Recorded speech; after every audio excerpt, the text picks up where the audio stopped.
d'Ivoire Abidjan Cocody. Message de Saint Joseph, du vendredi 1er mai 2020. Frères et sœurs, dans ces temps difficiles, moi, Saint Joseph, vous demande de mettre toute votre confiance en Dieu, car jamais, il ne vous décevra. Dieu, si on croit fermement en lui, est le seul capable de faire fleurir dans vos vies de très belles choses, même dans vos moments les plus sombres. Moi, Saint Joseph, en Dieu, j'ai mis toute ma confiance. Au moment de mes pires incertitudes, à l'annonce faite par ma divine épouse, lire ci-après les circonstances inédites fournies par Saint Padre Pio, qu'elle portait un enfant, Dieu a su mettre dans mon cœur la joie et le bonheur. Ma vie n'a pas toujours été facile, mais j'ai aimé ma tendre épouse et lui, était entièrement dévoué et, plus tard, également, à cet enfant que Dieu avait voulu que je fasse mien. Des incertitudes et des doutes, Dieu m'a fait le bonheur d'être l'époux de celle choisie par lui, d'être le père de son unique enfant. Aussi, suivez mon exemple face à ce fléau apporté par les mains de l'homme. Priez ma tendre épouse, car en la priant, c'est son fils que vous priez. Implorez Dieu, en ce temps d'épidémie, qu'il écarte de vous, des vôtres, ce mal créé par les mains de l'homme. Priez ma tendre épouse, pour qu'elle intercède pour tous ceux qui sont morts de cette maladie. Pour qu'au chevet de tous ceux, atteints, elle vienne, telle une mère silencieuse et invisible, les réconforter et leur apporter l'espoir de la guérison. Priez Dieu afin qu'il vous accorde toujours la paix intérieure. Demeurez toujours confiant dans le cœur de celui mort sur la croix pour vous et dans le cœur immaculé de sa mère, votre mère. Suivez, mes chers frères et sœurs, mon exemple.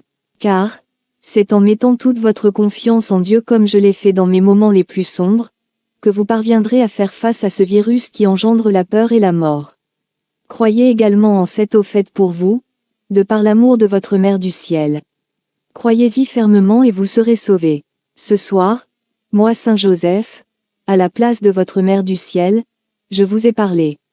Au nom de ma très sainte épouse et de son Fils, en toute humilité, je vous bénis. Saint Joseph.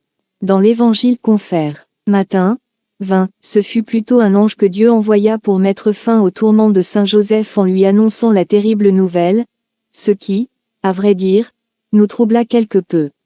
Nous demandâmes donc à Chantal de nous faire fournir des explications complémentaires. C'est alors que Saint Padre Pio, directeur spirituel de l'oratoire de Marie Mère de la Charité chrétienne, lui apporta les précisions que voici. Précisions données par Saint Padre Pio, le 5/5/2020. Pourquoi mettre en doute ce que Saint Joseph a dit? Votre Mère du ciel ne vous a-t-elle pas dit que seraient révélées certaines choses omises dans l'Évangile?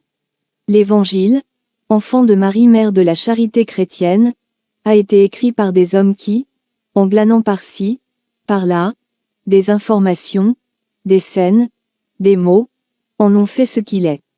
Votre Mère du ciel a été la première à faire comprendre à Saint Joseph, sa grossesse, d'où les doutes, les incertitudes de celui-ci, jusqu'à ce que l'ange vienne lui confirmer les dires de sa fiancée, après quoi, Chantal eut une vision. Récit de la vision mystique. Marie revient de chez Élisabeth. Elle rencontre Joseph sur le chemin du retour. Joseph est heureux de la revoir, cela se lit sur son visage. Mais à un moment, son sourire se bloque pour faire place à l'étonnement car il vient de se rendre compte que Marie a pris du poids. Il l'interroge sur ce fait et elle, ne sachant pas mentir, lui avoue la vérité. Joseph est confus, tout s'embrouille dans sa tête. Il ne comprend pas et est dans l'incertitude. Il se détourne d'elle malgré ses supplications. Elle, Marie, se jette à terre, l'implore de la croire qu'elle n'a pas été avec un homme, que c'est là un acte divin. Il ne se retrouve pas, car c'est trop pour lui. Et il continue son chemin, la laissant là. Ce n'est que 3 jours après qu'il reçoit la visite de l'ange qui lui confirmera les dires de Marie et lui permettra d'accepter la situation.